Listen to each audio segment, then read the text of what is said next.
Halo teman-teman fisika, selamat siang, selamat sore, selamat malam, dan juga selamat pagi semuanya. Hari ini kita membahas tentang soal-soal pesawat sederhana tingkat SMP ya teman-teman ya. Lanjut langsung ke soalnya. Nomor 1, sebuah peralatan yang sederhana dan simpel yang digunakan untuk memudahkan pekerjaan manusia disebut titik-titik. A. Pesawat rumit. Bukan ya teman-teman. B. Pesawat sederhana. Nah ini jawabannya ya. Kita cek lagi yang C coba. Pesawat antariksa. Bukan. Yang D. Perkakas rumah tangga. Bukan juga. Jawaban yang sesuai memang yang B ya teman-teman. Nomor 2, berikut ini yang bukan termasuk jenis pesawat sederhana adalah apakah A. Tuas, B. Katrol, C. Roda, dan D. Sepeda. Yang bukan pesawat sederhana itu adalah sepeda ya teman-teman ya.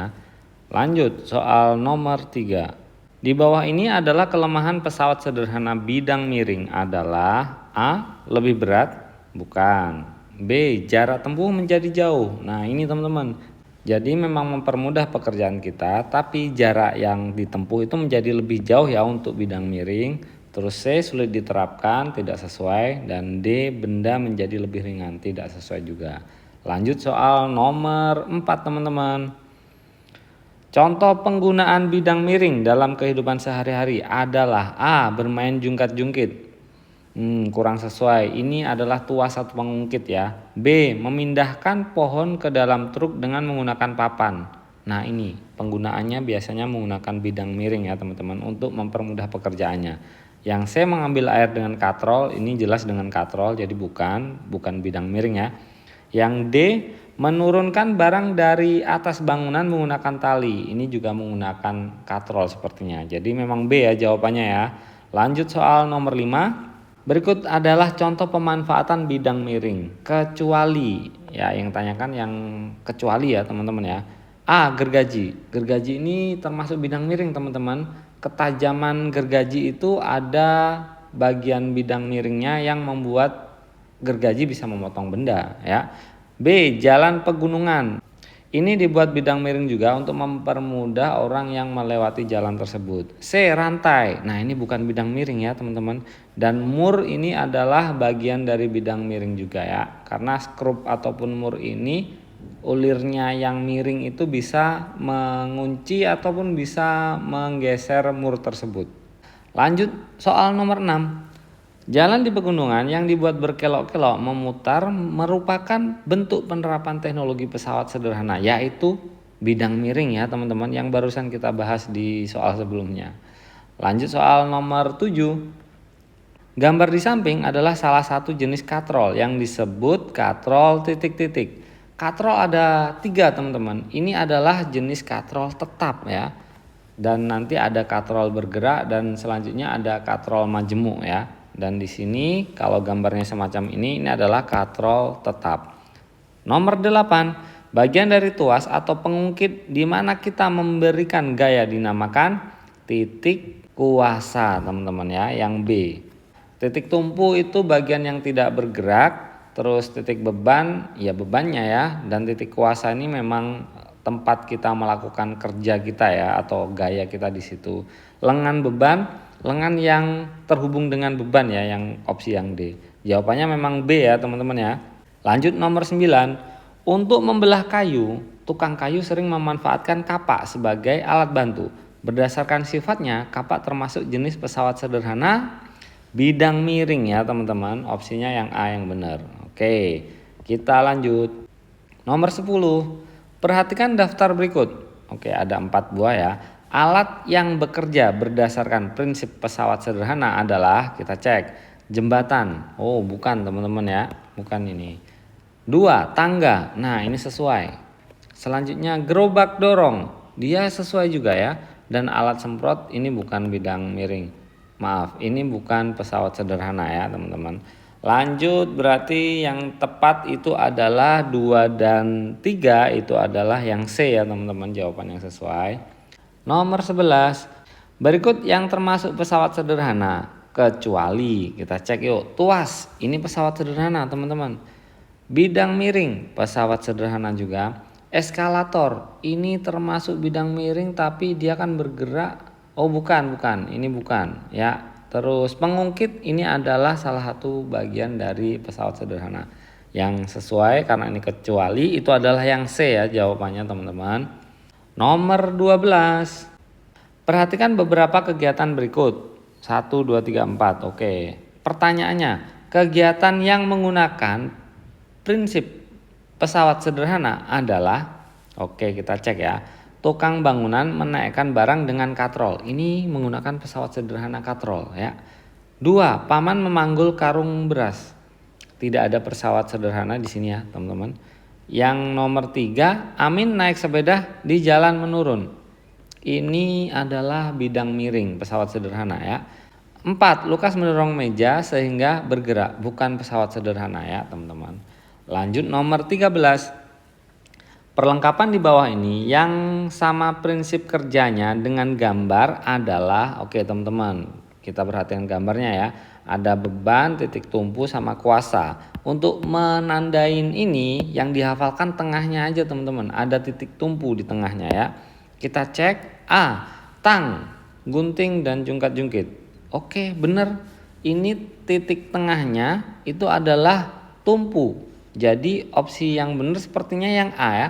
Tapi kita lewatkan dulu. Sekarang kita cek yang B. Tang, gunting sama seperti yang A.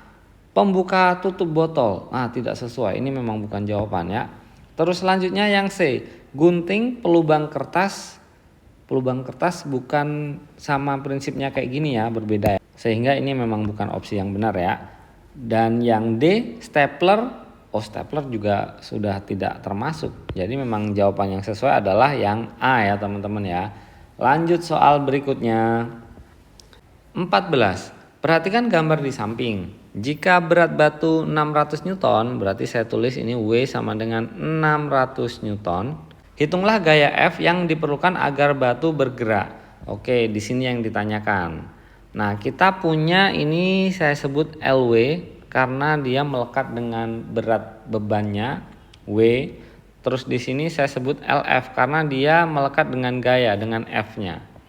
Oke, F yang ditanyakan. Kita punya rumus umumnya itu adalah W kali LW sama dengan F kali LF.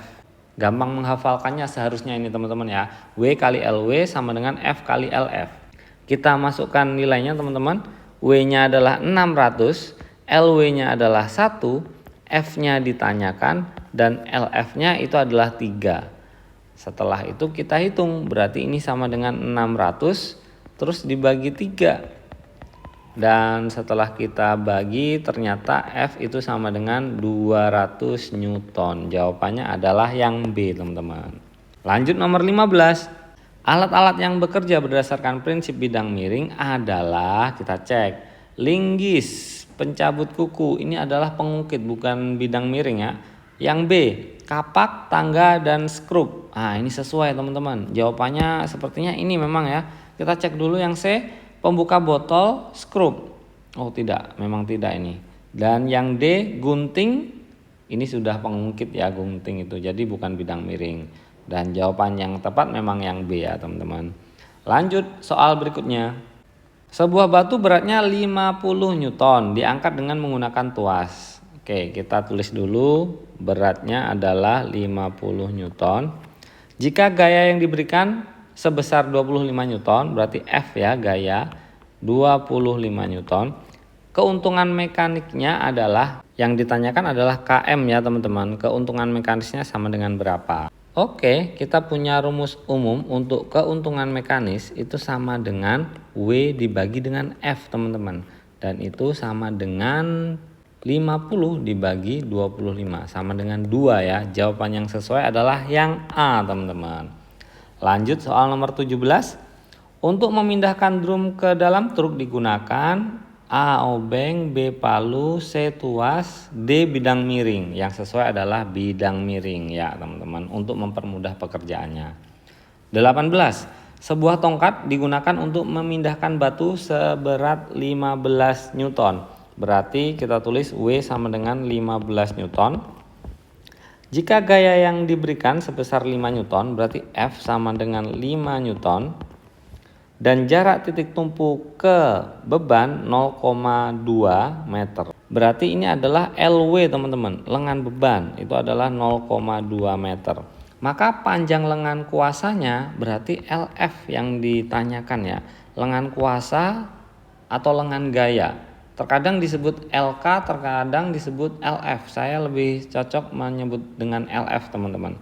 Oke, rumus umumnya seperti halnya tadi, kita punya rumusnya adalah F kali LF sama dengan W kali LW. Biar mudah menghafalkannya, saya simbolkan LF sama LW teman-teman untuk mudah menghafalkannya ya. Sehingga ini masukkan aja nilainya, F-nya adalah 5, LF yang ditanyakan, W-nya adalah 15 dan LW-nya adalah 0,2. Coba kita hitung, LF sama dengan 15 kali 0,2 nggak usah dirubah, nggak usah dikalikan, terus dibagi dengan 5. Setelah itu kita coret. Ternyata dapatnya 3 dan LF berarti 3 dikali 0,2 itu adalah 0,6. Satuannya adalah meter dan jawabannya adalah yang C ya teman-teman ya.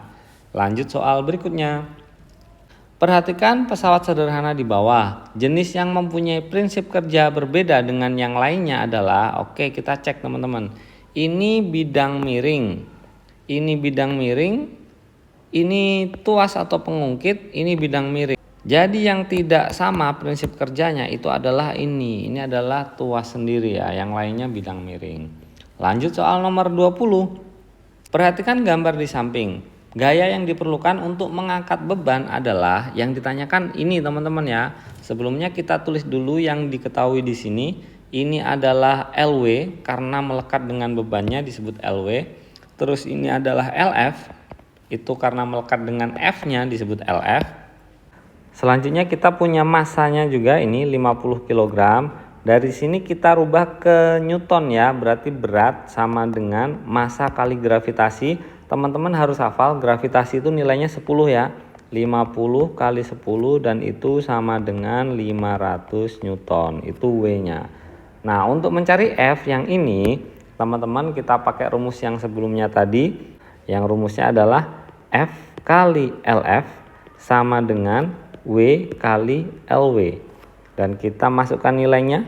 F-nya tetap, LF-nya yang ini ya, ini LF nih, LF.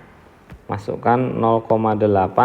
Terus sama dengan W-nya itu adalah 500. Terus dikalikan LW-nya yang ini 0,2. Dan setelah itu kita pindah ruaskan ini yang 0,8. Sehingga menjadi 500 kali 0,2 dibagi 0,8. Nah ini bisa kita coret, ini menjadi 4 teman-teman. Sehingga F sama dengan 500 dibagi 4. Dan itu sama dengan 125 satuannya Newton. Jadi gaya yang diperlukan untuk menggerakkan batu ini itu adalah 125 Newton. Ini jawabannya ya teman-teman.